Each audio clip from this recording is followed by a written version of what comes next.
اهل کاشانم، روزگارم بد نیست، تکه نانی دارم، خرده هوشی، سر سوزن ذوقی، مادری دارم بهتر از برگ درخت، دوستانی بهتر از آب روان و خدایی که در این نزدیکی است، لای این شبوها پای آن کاج بلند، روی آگاهی آب، روی قانون گیاه.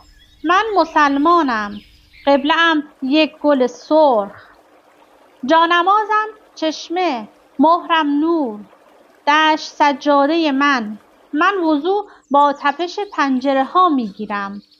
در نمازم جریان دارد ماه، جریان دارد طیف، سنگ از پشت نمازم پیداست، همه ذرات نمازم متبلور شده است. من نمازم را وقتی می خوانم که اذانش را باد گفته باشد سر گلدسته سرو. من نمازم را پی تکبیرة الاحرام علف می خوانم، پی قد قامت موج. کعبه‌ام بر لب آب، کعبه‌ام زیر عقاقی هاست، کعبه‌ام مثل نسیم می رود باغ به باغ، می رود شهر به شهر. حجرالاسود من روشنی باغچه است.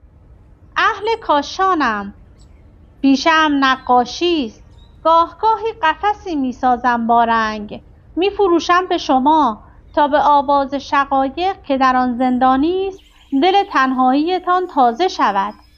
چه خیالی، چه خیالی، می دانم پرده‌ام بی جان است، خوب می دانم حوض نقاشی من بی ماهی است.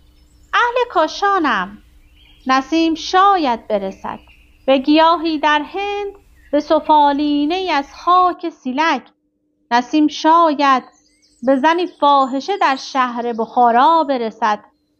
پدرم پشت دوباره آمدن چلچله ها پشت دو برف، پدرم پشت دو خوابیدن در مهتابی، پدرم پشت زمانها مرده است.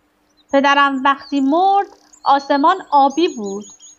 مادرم بیخبر از خواب پرید، خواهرم زیبا شد. پدرم وقتی مرد پاسبانها همه شاعر بودند.